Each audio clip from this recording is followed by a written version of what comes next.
Hi there and welcome to this video. Today we're looking at a song that is not only emotionally very powerful, but also showcases how modern music production really has come. The Beatles' final song, Now and Then. As many of you probably know, this track is based on one of John Lennon's old demo recordings that Yoko Ono gave to the remaining Beatles back in the 1990s.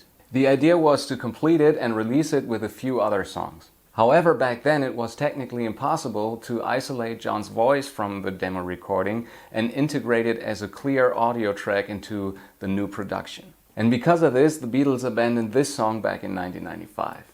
It wasn't until Peter Jackson's company developed a new audio technology when they were working on the Get Back documentary that Paul McCartney and Ringo Starr were finally able to complete the track. The result of this was released back in 2023 as the final collaboration of all four original Beatles.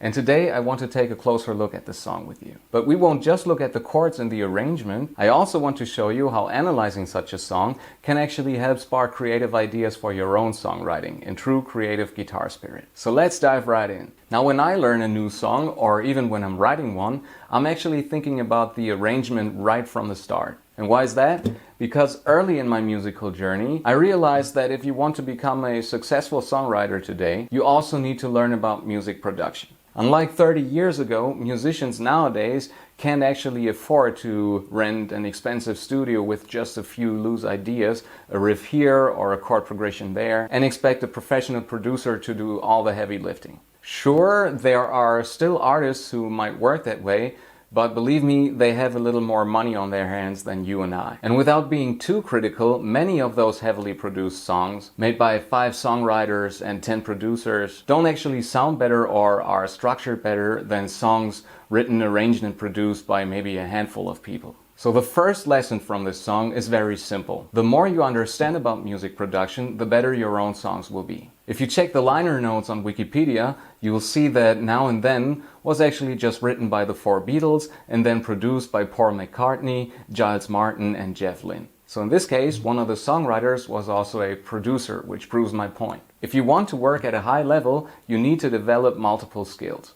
So here's how Now and Then is arranged. It's a fairly simple arrangement, and if you are writing a rock or a pop song with long verses and a late chorus, take note, you don't need too many different sections unless you're in a progressive rock, pop or metal band. And apart from the interlude starting at 226, which you could also turn into a guitar solo part if you have a lead guitarist, this song is basically made up of just 2 parts. That's actually pretty typical for a pop song from the 1960s to, say, the early 2000s. Now, if you compare this to a modern pop hit song like Billie Eilish's Therefore I Am or Sabrina Carpenter's Espresso, you'll notice that today's songs are all about the chorus. Often the chorus comes in right at the beginning and not much changes after that. And maybe that's because they think that Gen Z might just scroll away when there isn't instant gratification. But hey, to each their own. And so if your goal is to write a modern pop hit song, you might just want to spend a few minutes on the arrangement and you're good to go. But if you want to truly improve your songwriting and arrangement skills by learning from great songs, check out one of my videos that's now linked right up here. So let's get to the chords. For the intro and main part of the verses, you only need 2 chords, A minor and G6, strummed with this 8-note rhythm pattern at 88 BPM.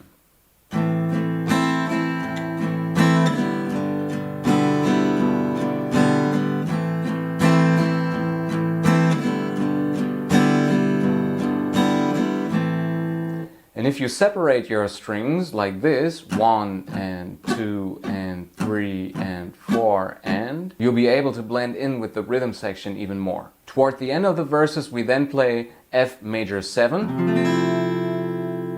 This might be a little tricky for beginners because in order to play it correctly you need to fret the F on the low E string with your thumb.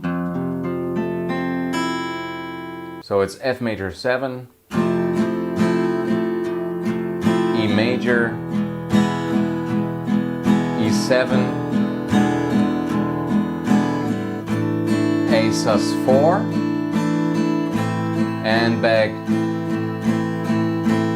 to A minor. So what can we learn from this? With the exception of E major and E7, John Lennon used only chords from the A minor scale. The E major and E7 chords come from the A harmonic minor scale. Now, even though the Beatles didn't formally study music theory, their incredible ears, curiosity, and of course the guidance of producer George Martin led them to explore harmonic territory often found in jazz or classical music. Take these examples.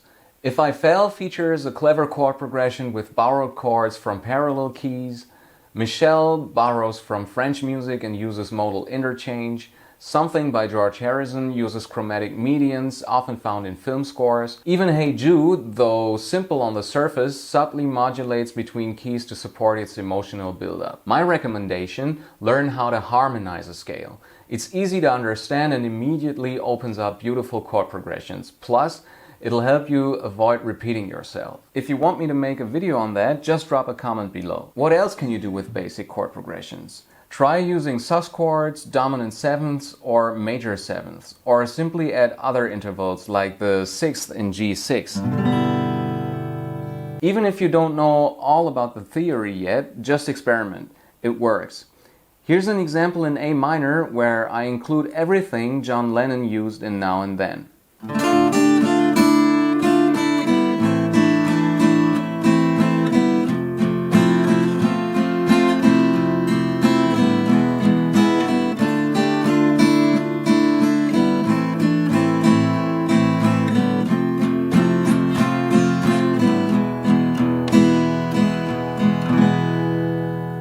Trust me, the best way to become a creative songwriter is to combine theory with exploration.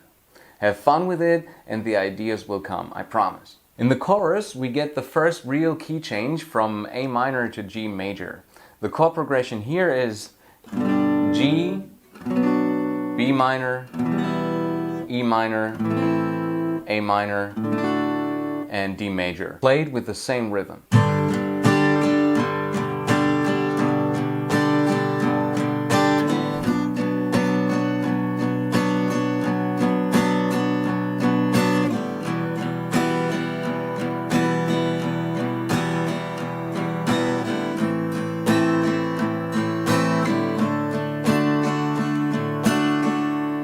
What stands out here are B minor and D major, two chords not found in the A minor key but diatonic in G major. This short modulation brings a fresh color to the song and gives the chorus its unique character. You can easily learn and apply this yourself once you understand how to build chords from the A minor or C major scale. To be then able to modulate into other scales, you can use a circle of fifths like this one here. The keys to the left and right of your main key share many notes and chords, making them easy targets for modulation. Here's another example for me.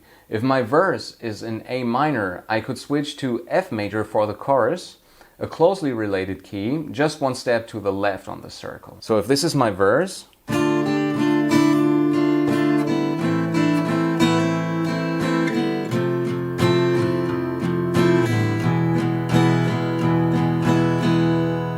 all I have to do is start with chords shared between both keys, then use new chords to create that same lift John Lennon achieved.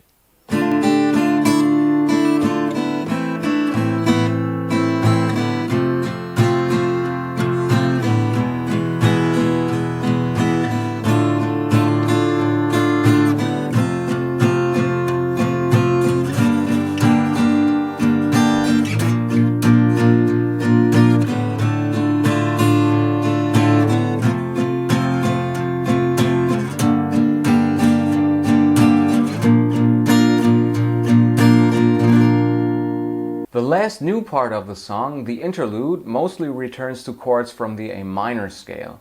But here's something interesting.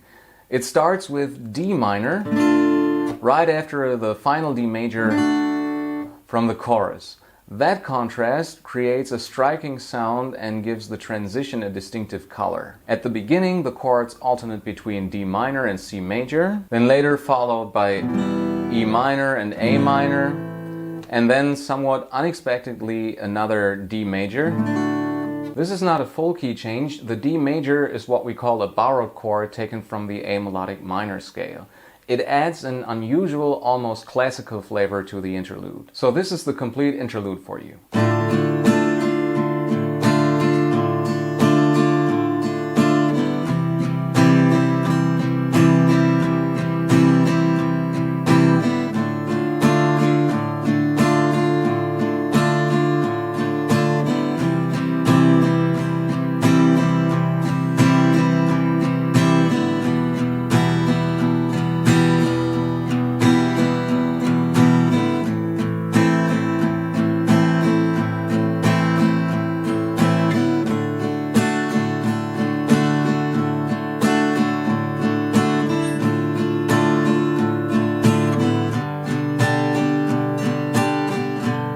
The outro then uses some new combinations of the verse chords. After the final verse, we play.